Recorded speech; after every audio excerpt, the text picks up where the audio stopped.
ሰላም እንዴናችሁ? በያላችሁበት ነገር ሰላም ነው። አሽን አንድ ያላችሁ እሞኝላችኋለሁ። ቤሲስ ከወንዱ ለወደች ላይክ እና ሼር እያደረጋችሁ ሐሳቦቻችን ለብዙዎች አከፍሉ። ለዚህ ኮልቪ አመሰግናችኋለሁ። ሐሳቦች ሞቻችን እንድሉም ወዳችን 3000 ላይክ እንድትገጨኝ በትትና አጎብዛች አለ። ዛሬ እንደሚዘናችን ዝላሽ የመጣ ነው ሱፐር ዜና። የእስራኤል ፓርላማ ኔታንያሁ ለልጆቹ ጥበቃ የሚያወጣው ገንዘብ እጅግ በጣም የተጋነነ ነው የሚል ጥያቄ አንስቷል። ኔታንያሁ በሰጠው ምላሽ አይ ለልጆቼ ጥበቃ የማወጣው ገንዘብ የተጋነነ አይደለም፣ ምክንያቱም ኢራን ከሁለቱ ልጆቼ አንዳቸውን ለመግደል ከፍተኛ ሴራ እያሴረች እንደሆነ አውቃለሁ ብሏል። ሰሞኑን እንደዚሁም የትራምፕ ልጅ የግድያ ሙከራ ሊደረግበት እንደሆነና ከፍተኛ ስጋት እንዳለ በየሚዲያው እየተነገረ ነበረ። እንግዲህ ትራምፕም ኔታንያሁም በራሳቸው ጉዳይም በራሳቸው ህይወትም ከፍተኛ ፍርሃትና ድንጋጤ ላይ ነው ያለው። በልጆቻቸው ህይወት ላይም ከፍተኛ ድንጋጤ ነው ያለው። የአንበሳ ልጅ መንካት ትርፉ ይሄ ነው። የአንበሳ ልጅ ጫፉን መንካት ችግሩ ይሄ ነው። እንቅልፍ ያሳጣል፣ ትባትታለ፣ ትድንግጣለ። ኔታንያሁ ከዚህ በፊት ኢራን መኝታ ቤቱ ድረስ ነው በድሮን የመታቸው። መኝታ ቤት አጋጣሚ ሌላኛው ቤተ መንግስቱ አጋጣሚ ሌላኛው ቤቱ ላይ በመሆኑ ምክንያት ሰውየው ተርፏል። ኢራን ግን ቀጥታ መኝታ ቤት ውስጥ አስበው ከሚስት ጋር ተቃቅፎ በተኛበት ሆኖ ቢሆን አጋጣሚ እዛ ቤት ውስጥ ኔታንያሁ ተገኝቶ ቢሆን ነራ እንዲሁ አማማትም እንዲሁ ለወሬ የማይመጅ ምን ሲሆን ወጥ ይባላል። እስቲ መኝታ ቤት ተቃቅፎ ባለበት ሰዓት ድርግም በሰጠው ኖሮ አጋጣሚ እግዚአብሔር ይመስገን ሰውየው ሌላ 2 3 4 ቤት ነው ያላቸው ታውቃላችሁ። መሪዎች ዞር ባለበት ነው። ዛሬ ስንት ዓመት ሰው 2 ዓመት ነው እንዴ? ለጥቂት ነው የተረፈ ሰውየው ለጥቂት 2 ዓመት ቀርቶ ዓመት ቢሞላው ነው በቃ እና ሰዎቹ ባትተው ሊሞቱ ነው። ኔታንያሁ ለራሱን ፈርቶ ሚስቴን ይገላታል፣ እኔን ይገሉኛል፣ ልጄን ይገሉታል፣ በዚህ ወርዶ ትራምፕም እኔን ሊገሉኝ ነው። ባለፈው ወጥ ቤት በኩል እንዳመለጠው ማለት ነው። እና አሁን ደግሞ የትራምፕ ልጅም የግድያ ሙከራ ይደረግበታል ተብሎ ተፈርቷል። ኢራንም ደግሞ የትራምፕ ልጅ ለገደለ ሞቅ ያለ ዶጎስ ያለ ሽልማት ሰጣለሁ ብላለች። እንግዲህ ይሄ በጣም ነገርየው በጣም አስቂኝ ነው። ኢራን እያደነች ነው ያሉት ትራምፕንም ልጆቹንም ኔታንያሁንም ልጆቹንም። ይሄ ሁሉ ጭንቅ የመጣው ምንድን ነው? ሱሌማኒ የተጎደለ የአያቶላና የሱሌማኒ እንግዲህ ኢራን አይተክ የሚባለው ጄኔራል ሱሌማኒ የእሱን ደምና የአያቶላውን ደም ሳንበቀል የአሊ ኻሜኒን ደም ሳንበቀል እንቅልፍም የለን ኑሮም የለን ክብርም የለን ሀገርም የለን እንደ ሞተን አጥፎን እናጥፋችን ያለ የነዚህ ትላልቅ ሰዎቻችንን ደም አሜሪካ እኮ በኩራት እኮ ነው ሱሌማንን የሚያክል የጦር ኤክስፐርት የለም። እሱን እንደ መግደል ያለ ጀብዱ ሰርተን አናቅም ነው ያሉት እኮ ትራምፕ። እንደዚህ ያለ ጀብዱ ተሰርቶ አይታወቅም በአሜሪካ። ሱሌማኒ ለነሱ ትንግርት ነው፣ መንፈስ ነው ለአሜሪካ። እና በእርግጥም የሱሌማኒ የተራቀቀ የጦር መንገድ ነው ዛሬ አሜሪካን እንደዚህ የሚያንቀጠቅጠው የሚያርበደብደው ምድርና ሰማይ እንዲጠባት ያደረገው የሱሌማኒ የጦር ስትራቴጂ ነው። እና ይሄ በጣም የሚያስደንቅ ነገር ነው።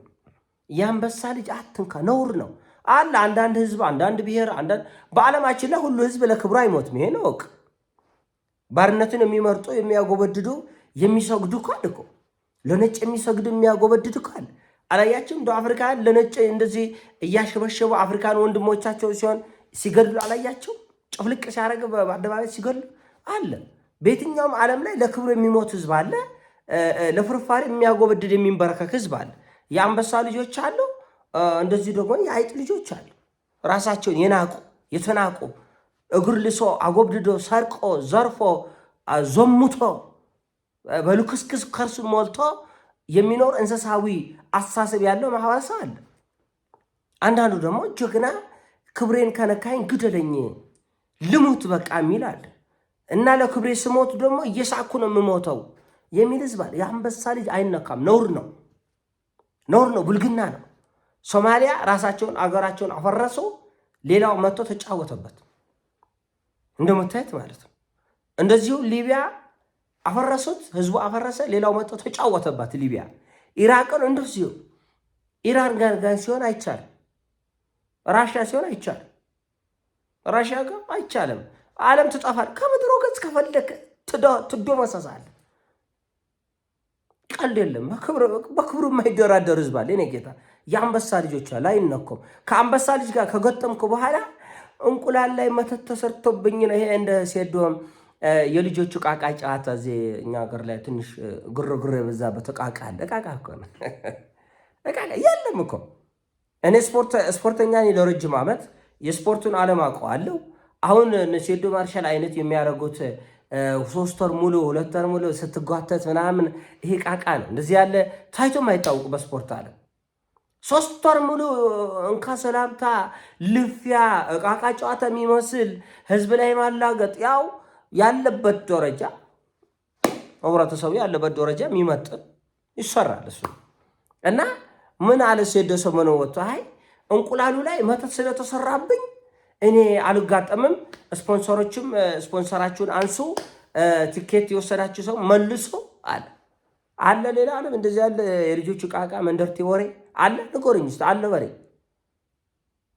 እና እንደዚህ አይሰራም ማለት ፈልጌ ነው። የዚህ እኛ ሀገር ያለውን ቋቋ የልጆቹ ቃቃ ጫታችሁ መንደርቲ ጨዋታ እሱ እንዳለ ትይዘውና ከራሽያ ጋር እንደዚህ የለም። ውጊያ ጀመርክ አይደላ?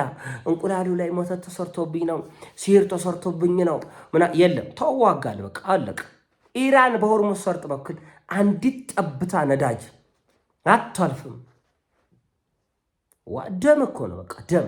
አይታችሁ ከሆነ አሁን የአንበሳ ግልገል የነብር ግልገሎች ገና ትንሽ ሲሉ ያስፈራል። አይታችሁ ከሆነ ገና ትንሽ ደቦሎች ራሱ አሁን የአንበሳ ደቦሎች ከልጅነታቸው ድምጻቸው ያስፈራል፣ እይታቸው ያስፈራል። ምናምን በቃ ደም ነው። አየህ፣ የማይነካ ህዝብ አለ፣ የማይነካ ቁጡ ህዝብ አለ፣ ጠንካራ ህዝብ አለ፣ ብረት የሆነ አንበሳ የሆነ ህዝብ አለ። ነው በየአገሩ ነው።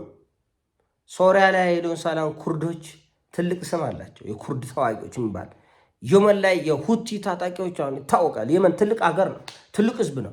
እንደ ሁቲዎቹ አይሆንም። በቃ አለ ሁሉ ዘር እኩል ነው፣ ሁሉ ብሔር እኩል ነው የሚባል ጭዌ የለም በመላ ዓለም አለ። በቃ አንዳንድ ጆብደኛ ህዝብ አለ። በየትኛውም ዓለም ሂድ፣ በየትኛውም ዓለም በራሽያ ብትሄድ አለ፣ በአሜሪካ አለ። የሆነ አካባቢ ሰዎች፣ የሆነ አካባቢ ጎሳዎች ትልቅ ታሪክ፣ ትልቅ ጆብዶ፣ ትልቅ ትምህርት፣ ትልቅ ምርምር ያላቸው በየትኛውም ላይ አለ። እንደገና በሀገርም ደግሞ እንደዚህ በጣም ለየት ያለ ጭንቅ ያላቸው ህዝቦች አሉ። ለየት ያለ አሁን ኢራንን ከሌላው ዓለም ጋር አብረጫው ልጎለታ አይነ እንዴ እቋቋ ከጫታ ይሄ አንተን ደስ እንዲሉ ምናምን እኮ አይደለም። ወይኔ ሰው ሁሉ እኩል ነው፣ እከሌም እኩል። አሁን አፍሪካና ኢራን አንድ ነው እንዴ? ምንድን ነው እንትለ እዚህ አፍሪካ ውስጥ ያለ አገርና ደስ እንዲለኝ ወይኔ እኔ ጥቁር ስለሆንኩ ደስ እንዲለኝ ብዬ አይደለንም። አሁን እኛና አውሮፓን ጭንቅላታችን እኩል አይደለም። አንዳንድ ነገር እኔ በግሌ ዘገምት ነው የሚመስለኝ፣ ዘገምት ይመስለኛል። እገልሃለሁ፣ አርዳሃለሁ ምናምን በአደባባይ ሰውን የሚል ሰው ይሄ አይምሮ ቀንጭራል። ደስ እንዲለኝ ብቻ ብዬ አይ ሁላችሁንም እኩል አይደለንም። የኔ ጌታ በምኞት እኩል አትሆንም። አይ ሰው ሁሉ እኩል አይደለም። እኩል ቢኖርማ እኩል ትኖር ነበር። እንደዚህ እያከኩኝ እንዲህ እያከኩኝ አረ እኔ እኮ ከእናንተ እኩል ነኝ። እውነት እንዴት ብዬ ነው እኩል ነው? መስራት፣ መመራመር፣ ራስን ማክበር፣ ጀግና ሆኖ መገኘት፣ አንበሳ ሆኖ መገኘት፣ በቦታ መገኘት እንጂ በአምሮት ከሰው ሁሉ እኩል ነው። ከሰው እኩል አትሆንም። እግዚአብሔር ሰውን ሁሉ እኩል አድርጓል። ኦፍኮርስ የሀገር ህግ ሰውን ሁሉ እኩል አድርጓል። አንተ ራስን እኩል አላደረግ። ችግር አንተ ጋር ነው። ይንቂት እኔ ጋር ችግር ያለ እኔ እኩል ካላደረግኩት ዋጋህን ኢትዮጵያ ውስጥ እኮ አንዳንድ ፖለቲከኞች እኛ ይሄን ያህል ሚሊዮን ነን፣ 1 ሚሊዮን ሞቶ 2 ሚሊዮን ሞቶ የቀረ እንዲህ ቢሆን ይላል። ሲጀመር 1 ሚሊዮን ሞቶ ብለህ ህዝብን 1 ሚሊዮን ህዝብ ለመሰዋት ከተዘጋጀ መጀመሪያ ራስን ንቃል ማለት ነው። አንድ ሰውም አይሞትብኝም፣ የገባሁበትን ጉዳይ በእውቀት በጥበብ በህብረት በአንድነት እወጣዋለሁ ብለህ ስትገባ ነው ትክክል። አይ መጀመሪያም ፍርሃት አለ አንተ ጋር ማለት ነው። 1 ሚሊዮን ሰው ቢሞት የቀረው ቢተርፍ እንደዚህ ያለው የለ እና ራሱን ከማክበር ይጀምራል። ሁሉም ሰው እኩል አይደለም። ሁሉም አገር፣ ሁሉም ህዝብ፣ ሁሉም ብሔር እኩል ሊሆን አይችልም። የሰራ ብሔር ይበልጣል። አንድነት ያለው ብሔር ይበልጣል። ቁጥር ስለበዛ ስላነሳ አይደለም። ሆኖም ሊቀጥልም አይችልም። በቃ በዓለም ታሪክ እንደዛም አይሆንም። ሆኖም አይቀጥልም። ለምን? ከሰሩ የሆነ ህዝብ የሆነ አንድነት ለምሳሌ ኢትዮጵያ ውስጥ የጉራጌ ህዝብ ነጋዴ ነው ይላል። አረ ሁላችንም ብሔር እኩል ነን እንዴ? እኛም ነጋዴ ነው። አይቻልም፣ አይሰራም። ከሰራ ነጋዴ ትሆናለህ እንጂ ሁሉም ብሔር እኩል መሆን ስላለበት ብቻ ሁሉንም ብሔር ነጋዴ ማድረግ አንችልም። አየህ፣ ህዝብ ራሱን ይመራል። አይ በዚህ መንገድ ብሎ እንትን ይላል።